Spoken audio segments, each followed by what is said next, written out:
கர்த்தருடைய பரிசுத்தமுள்ள நாமத்திற்கு ஸ்தோத்திரம். இன்றைய நாளின் கர்த்தருடைய வார்த்தையாக எசாயா தீர்க்க தரிசன புஸ்தகம் 53வது அதிகாரம் 5வது வசனம். நம்முடைய மீறுதல்களின் நிமித்தம் அவர் காயப்பட்டு, நம்முடைய அக்கிரமங்களின் நிமித்தம் அவர் நொறுக்கப்பட்டார். நமக்கு சமாதானத்தை உண்டு பண்ணும் ஆக்கினை அவர் மேல் வந்தது, அவருடைய தழும்புகளால் குணமாகிறோம். என கருமையான தேவ பிள்ளையே, எதற்காக கர்த்தராகிய இயேசு காயப்படுத்தப்பட்டார்? கல்வாரி சிலுவையிலே அவர் அடிக்கப்பட்டதனுடைய நோக்கம் நம்முடைய மீறுதல்கள், நம்முடைய அக்கிரமங்களின் நிமித்தமாகத்தான் அவர் நொறுக்கப்பட்டார். வேதம் அப்படியாகத்தான் சொல்லுகிறது. ஆகவே நம்முடைய மீறுதல்கள், நம்முடைய அக்கிரமங்களின் நிமித்தமாய் அவர் காயப்பட்டார், அவர் நெருக்கப்பட்டார். நமக்கு சமாதானத்தை உண்டு பண்ணும் ஆக்கினை அவர் மேல் வந்தது. எனக்கு அருமையானவர்கள், இந்த நாளிலும் கூட நம்முடைய மீறுதல்கள் அவர் காயப்பட்டிருக்கிறார், நம்முடைய அக்கிரமங்களின் நிமித்தமாய் அவர் நொறுக்கப்பட்டிருக்கிறார். அதன் நிமித்தமாய், அந்த நொறுக்குதலின் நிமித்தமாக நமக்கு சமாதானத்தை அவர் கொடுக்கிறவராய், நம்முடைய குடும்பங்களில், நம்முடைய தனிப்பட்ட வாழ்க்கையில் அவர் சமாதானத்தை கொடுக்கிறவராக இருக்கிறார். அது மட்டுமல்ல, மிகவும் மேன்மையான ஒரு காரியம், அவருடைய தழும்புகளால் குணமாகிறோம். எனக்கு அருமையான தேவ பிள்ளையே, அவர் பெற்ற அந்த காயங்கள், அவருடைய சரீரத்தில் பெற்றிருக்கிற 5 காயங்கள் எதற்காக?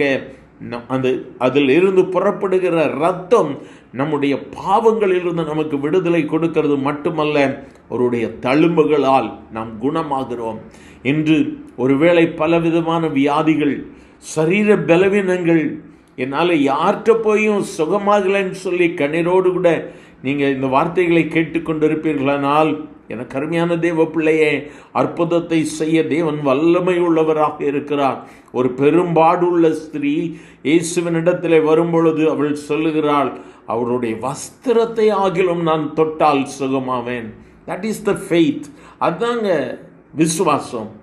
நான் பெரிய காரியம் இல்லை, இப்போ நான் வசனத்தை கேட்குறேன், இது என் ஆண்டவருடைய வார்த்தை, இன்னைக்கு எனக்கு சுகம் கிடைக்கும், நீ நம்புவேன்னு சொன்னால் அற்புதத்தை நீ பெற்றுக்கொள்ள முடியும். அவருடைய தழும்புகளால் நாம் குணமாகிறோம். எனக்காகவும் உனக்காகவும் இந்த சமுதாயத்திற்காக முழுமையாக அடிக்கப்பட்டு தம்முடைய காயங்களில் இருந்து இரத்தத்தை கீழே சிந்துவிட்டேன் ஆண்டவராகிய இயேசு. இரத்தம் ஒரு நாளும் வீணாகாது. உனக்கு கொடுத்திருக்கிற ரட்சிப்போடு கூட முடிந்து விடுவது இல்லை. இன்று அவருடைய சுகமளிக்கும் வல்லமை உன் சரீரத்தில் இறங்கும். ஒப்பு கொடுப்பாயா? அவரை நோக்கி பார்ப்பாயா? உச்சந்தலை முதல் உள்ளங்கால் வரை இயேசு உன்னை புதிதாக்குவார். அல்லேலூயா. நன்றி ஆண்டவரே, உம்முடைய மகிமையின் கரத்திற்காய் ஸ்தோத்திரம் ஆண்டவரே. கூப்பிடுகிற ஒவ்வொருவர் மேலும் என் இயேசுவின் சுகமளிக்கும் வல்லமை இறங்குகிற தயவிற்காய் ஸ்தோத்திரம் ஆண்டவரே. உமக்கு நன்றி ஆண்டவரே.